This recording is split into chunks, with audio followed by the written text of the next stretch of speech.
네, 안녕하세요 여러분. 새해 시작은 잘 하셨나요? 대한민국의 진정한 새해는 구정설 연휴가 지난 2월부터라고도 하죠. 새로운 목표를 세우고 실천 중일 거라고 생각하는데, 이 과학계에서도 새로운 목표나 아니면 기대되는 올해의 기술들이 점쳐지고 있답니다. 요즘 두드러지게 눈에 띄는 과학 분야는 우주랑 천문학 쪽인 것 같습니다. 거의 25년의 준비 기간을 거쳐서 발사된 제임스 웹, 그리고 일정이 좀 딜레이 되었지만 만반의 준비를 마치고 발사된 미국의 새로운 달 선의 우주선 오리온이랑 또 아르테미스 프로젝트 1호, 이것의 성공에 이어서 우리나라의 달 궤도선 다누리가 한방에 달 궤도에 정상적으로 안착한 것까지 우리들의 눈과 마음이 우주를 향하게 만들어준 것 같습니다. 2023년 올해는 또 어떤 흥미진진한 우주과학 기술들이 있을 예정인지 한번 보시죠.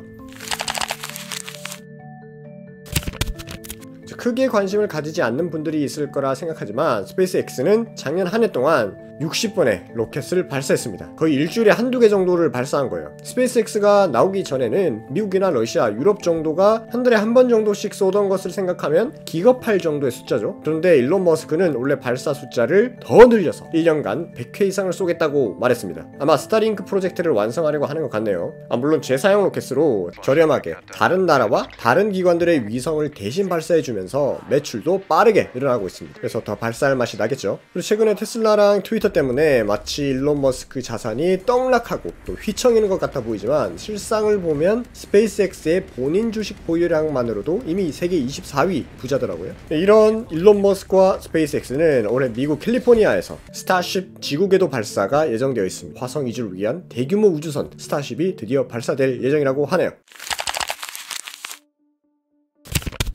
네, 적어도 5개국의 달 착륙이 예정되어 있습니다. 일본의 아이스페이스 우주기업과 아랍에미리트가 만들고 있는 탐사선이 스페이스X 로켓을 타고 4월에 달 착륙을 시도할 것이라고 말하고 있습니다. 그리고 인도의 찬드라얀 3호가 일본과 함께 달 착륙을 시도할 예정이고, 또 나사는 2개의 민간 회사, 이 2개랑 함께 간단하게 말하자면 화물들을 달로 보내는 테스트를 진행한다고 합니다. 나중에 우주인들이 직접 착륙을 하는 아르테미스 3 미션을 원활하게 수행하기 위해서 필요한 서비스들이겠네요. 그리고 이 5개국 중에 마지막으로 러시아입니다. 지난 9월쯤부터 연기가 되었지만 우크라이나 전쟁으로 돈을 모두 다 날린 것 같아 보이는데도 러시아는 질 수 없는지 루나 25호라는 이름으로 달 착륙을 할 예정이라고 합니다. 이 달 극지방 지하에 얼음이 있을 것으로 추정된다는 연구 내용이랑 또 헬륨3가 엄청나게 많이 있다는 소식으로 촉발된 이 달 탐사 경쟁이 마치 미국 서부 개척 시대뿐만 아니라 15, 16세기쯤에 인도 항로랑 신대륙을 찾는 유럽의 대항해 시대가 떠오르는 장면이네요.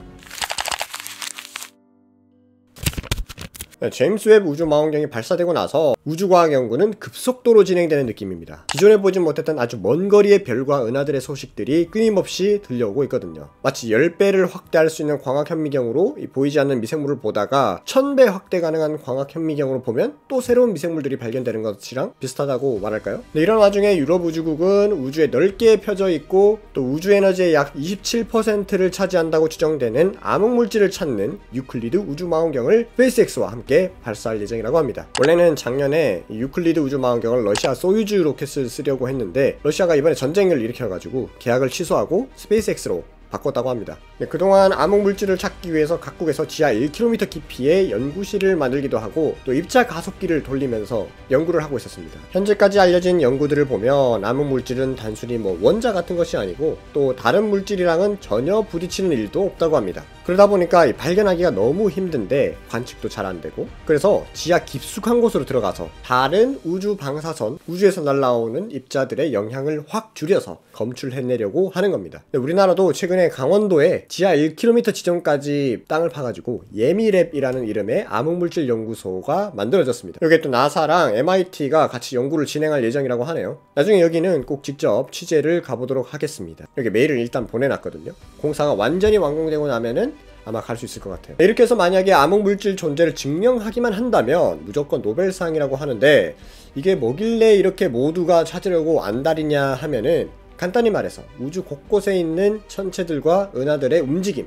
공전 주기, 질량 이런 것들이 단순히 중력장만으로는 설명이 안 되기 때문입니다. 그래서 눈에 보이지 않는, 또 발견이 되지 않는 힘이 있다고 생각하는 거죠. 이것 말고도 우주의 구성 성분을 분석하기 위한 일본의 우주망원경이 준비되어 있고, 또 허블 우주망원경을 견제하기 위해서 중국이 슌티엔이라는 우주망원경을 발사한다고 합니다.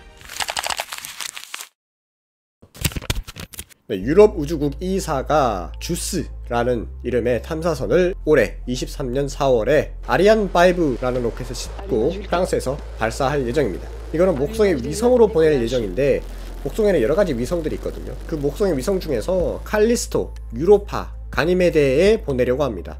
현재 이 세 개 위성은 지하에 바다가 있을 거라고 추정하고 있거든요. 지구 외에 생명체가 지상이 아닌 지하 바닷속에서 생활하고 있을지 찾으러 떠나는 것이죠. 그 바닷속에 지금까지 발견되지 못했던 외계의 생명체가 있는지 보려고 가는 거죠. 마치 우리 지구를 보면 저 깊숙한 마리아나 해구 그곳에도 생명체가 살고 있는 것처럼 생각하는 거죠. 지금까지는 6대의 탐사선이 목성을 스쳐 지나가면서 간단하게 목성을 탐사했고, 갈릴레오 탐사선과 주노 탐사선이 목성 궤도에 진입해서 좀 더 자세하게 목성을 관찰했었습니다. 물론 목성을 관찰하면서 위성도 간접적으로 관찰을 하긴 했는데, 그때 목성의 위성 중에 하나인 유로파에서 얼음 밑에 소금이 있는 바다가 있을 듯한 발견이 있었습니다. 그리고 유기물질과 관련이 있는 점토 광물들도 또 확인을 했었거든요. 그래서 이번에 더 자세하게 알아보려고 주스라는 탐사선을 보내려고 합니다. 만약 진짜로 유로파 위성의 얼음 지표면 밑에 바다가 있고 또 그 바다 속에 수중 공룡 같은 생명체들이 막 돌아다니고 있다면 우리 인류는 어떤 반응을 보일까요? 아마 영화 잃어버린 세계를 찾아서처럼 그런 엄청난 모험 뽐뿌를 몰고 오겠네요. 여러분들이 생각하는 수중 생명체, 외계 수중 생명체 어떤 모습으로 있을지 댓글에 좀 남겨주시면 감사하겠습니다. 그리고 저는 또 다음 영상에서 더 재미난 이야기로 돌아오도록 하겠습니다.